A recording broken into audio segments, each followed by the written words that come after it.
Shalom Aleichem and welcome to yet another amazing Torah Talk Chazaq's Tuesday night programs with special guests. Tonight we have with us a very dear friend all the way from Eretz Yisrael, Rabbi Dinil Travis Shlita. Welcome, Rabbi Travis. How you doing? Amazing. Baruch Hashem. Rabbi Travis and Chazaq go back many years.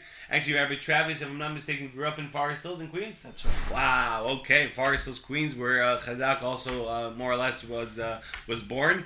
And the rabbi is an author of many amazing Sfarim. The latest one over here, Encounters with Greatness. And tonight we're going to be talking about the Gedolei Yisrael, the great rabbis of our generation and previous generations.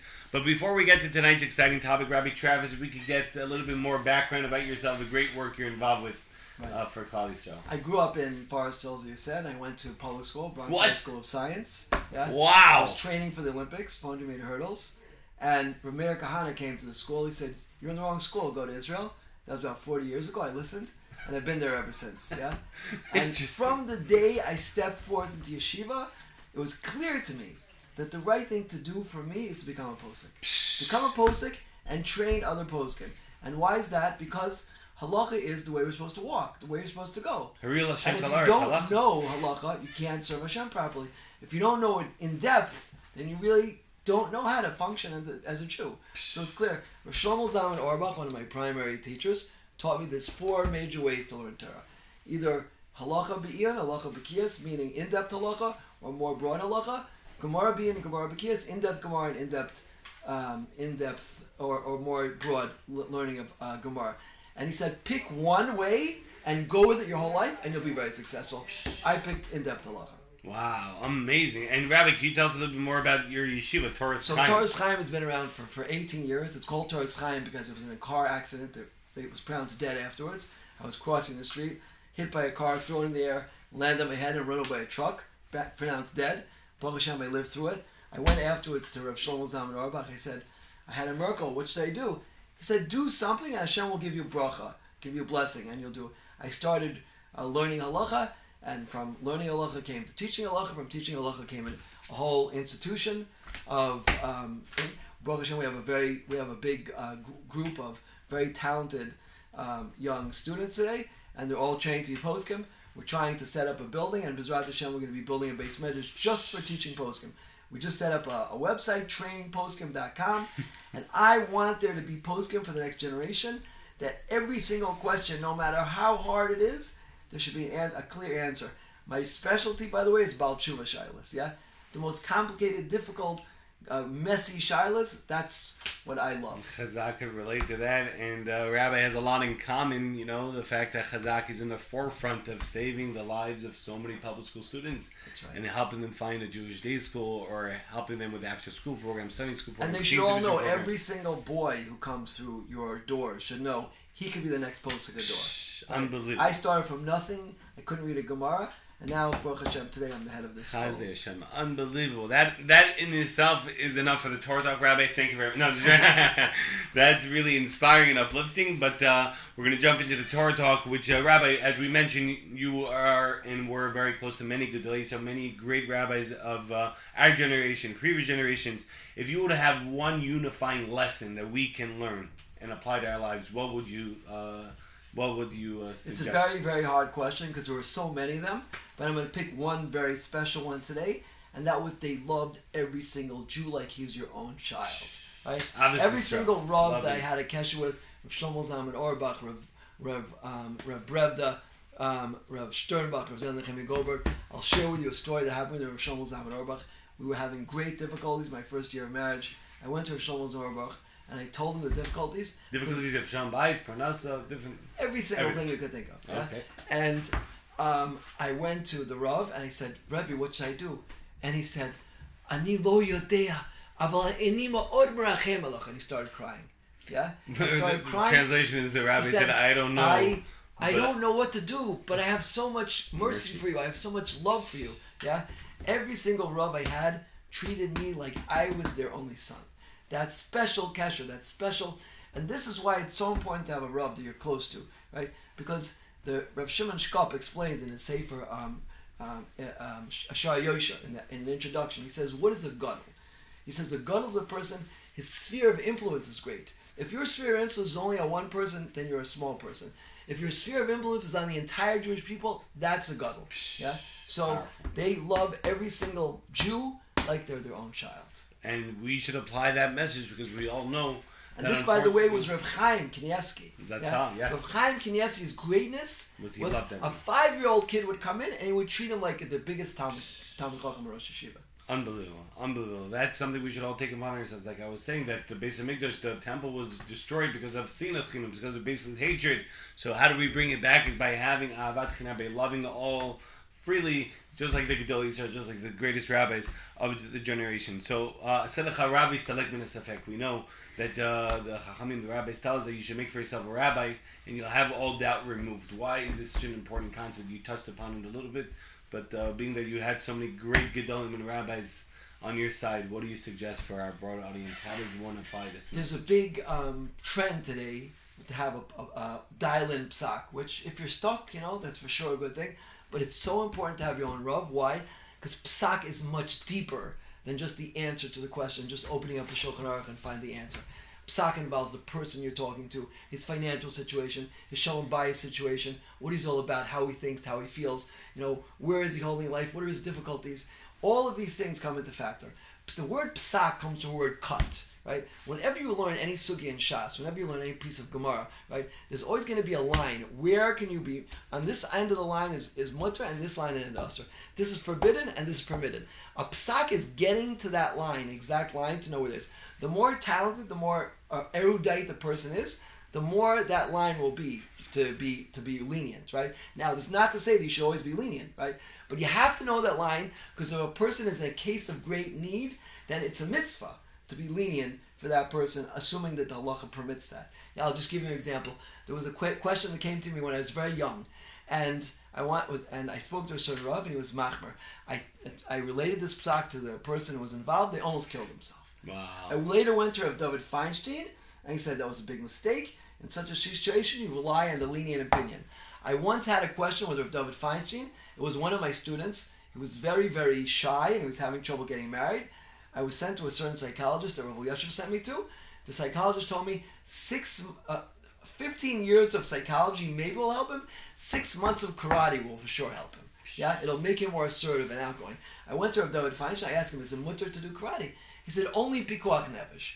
Most people would have given up and just gone home. I said, Rebbe, what's pikuach nefesh? He said, if it'll be more normal, that is pikuach nefesh. This is one of the most important things I've ever heard in my life as a posek. Being more normal is pikuach nefesh. If you can make a person more normal through your psak halacha, yeah, assuming that the halacha allows for that, that's pikuach nefesh. This is what a posek has to need. Rav Chaim Ozer was asked, yeah, he asked a young Rav once, what's the most important, what do you have to know to be a Rav? He said, Kashrus, Shabbos, Erevin. He asked him a question again. He said, Kashrus, Shabbos, Erevin. He asked him a third time, Kashrus, Shabbos, Erevin. He says, you forgot the Iker. The Iker is Yisomim, Almanus, how to treat people, how to do this. The Bein Aram L'Chavero is one of the most important things of Psak that can't be gotten over the phone. If you call a random person who doesn't know you, can't have that. To be a real Rav, to have a real Rav, you have to have an intimate connection with the Shoyal. Unbelievable. The Rabbi just reminded me. We're walking. My Rebbe Zatzal, who I know was your my roommate in Yeshiva. Yes. The Yartzeit was just this past Motzei Shabbat, and when I just got married, I went to the Rav as my Rebbe, and I brought my wife, and we asked Rebbe, give us some advice for marriage. His one piece of advice for us was just be normal. Just be normal. And he should be a Meili Zosher for us, and all. Maybe just touch a little bit upon. I know that the Rav just had a shir, but on Rav Walken, Rosh Yeshiva at Chazaq. Rav Walken, when I first came roommates, right? When I came to Eretz Yisrael, as I said, my Rosh Yeshiva was Rav Moshe Meisman. During my test, I couldn't read a Gemara. Right? I was just starting. It was a year out of Bronx Science. I was just starting. I said, but Rebbe, take me in Yeshiva. In 2 years, I'll be in the top shir. Anyway, so I wound up in Yeshiva's Taras Moshe, and Rav Walken was there the first year. We were roommates together, and he asked me to write an article about his grandfather. We became very, very close Shmuel friends. David. What? Shmuel David, his grandfather. Walken. No, Rav Aaron Walken. His grandfather, Rav Aaron. The Beis Aaron. He wrote a sefer on Bava Kama, Baal Peh in jail, by heart, with nothing else. He wrote in jail.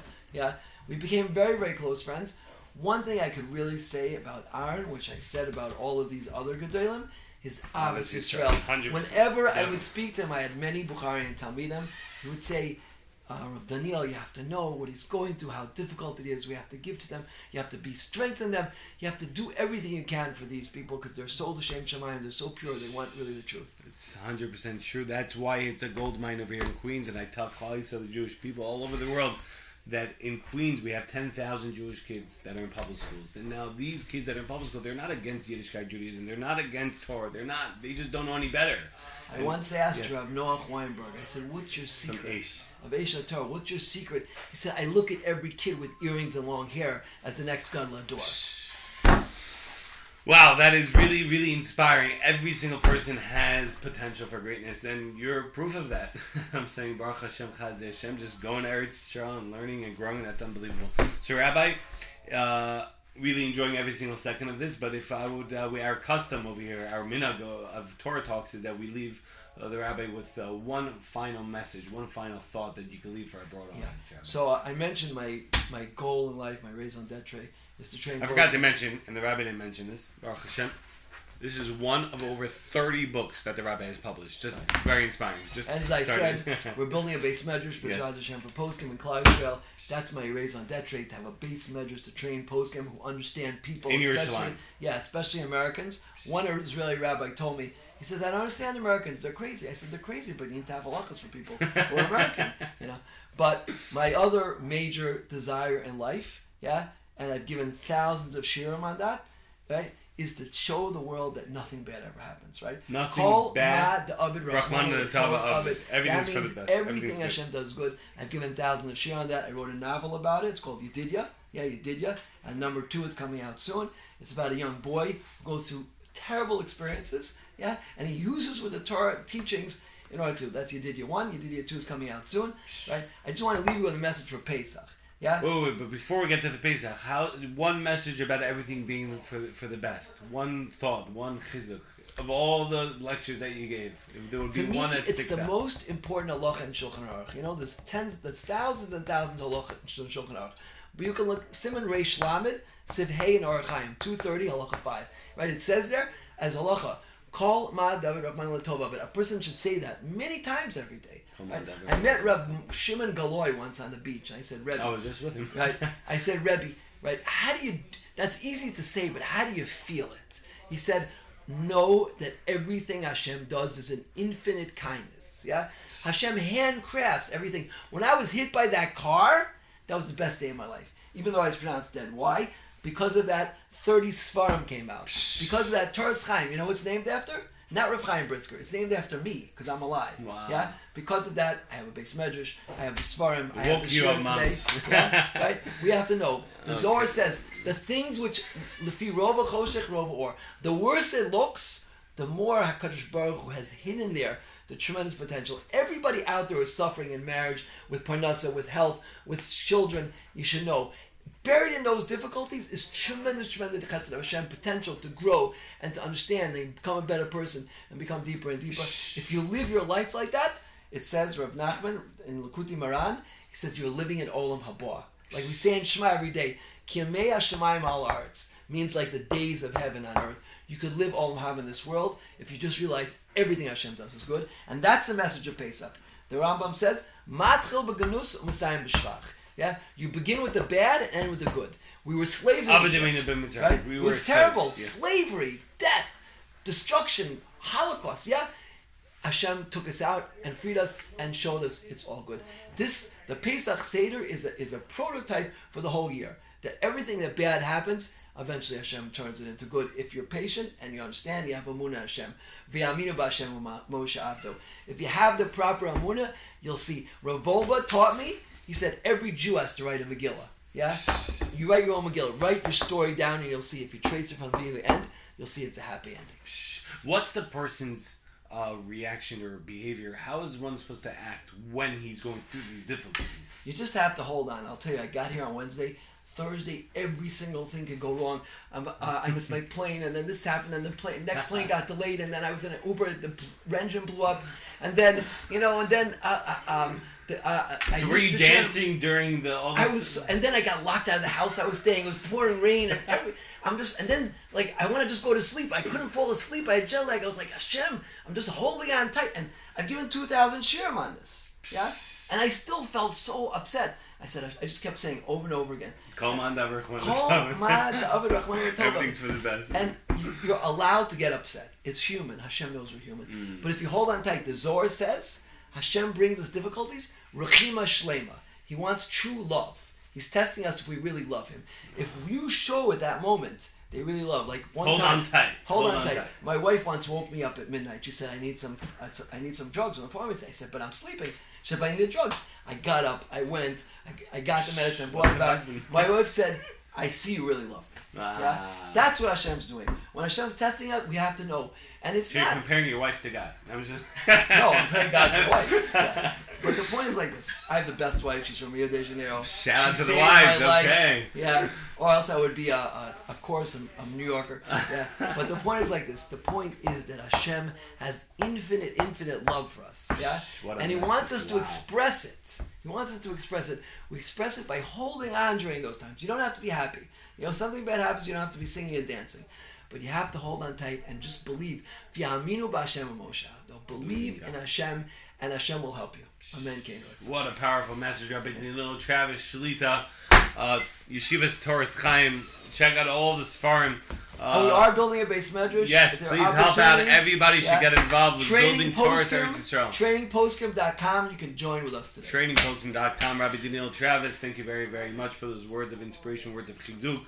And we want to give some shout outs to dailygiving.org, our dear partner. The dollar a day goes very, very far away. A shout out to Torah Anytime for hosting this amazing Torah Talks. Along with the many different platforms that are sharing these podcasts and sharing Yagda Torah Yadir. I get feedback everywhere about these Torah Talks. Chazaq Hashem Baruch Hashem. Please continue sharing and forwarding the links to everyone and anyone you know. And every single Tuesday night, join us. Spread the word. If you have any guest speakers, rabbis that you would like to have on the program, please feel free to reach out to Chazaq. info@chazaq.org, info@chazaq.org. And once again, Rabbi Travis, thank you very much. Thank you. And everyone should have an amazing, great week. Chazaq and Shini, the tremendous work they're doing. It's unbelievable. I'm so impressed by what you're doing. Chazaq Hashem. Yagda Torah, you have to spread more Torah and do more good. Amen. Amazing. Shkash. Thank you.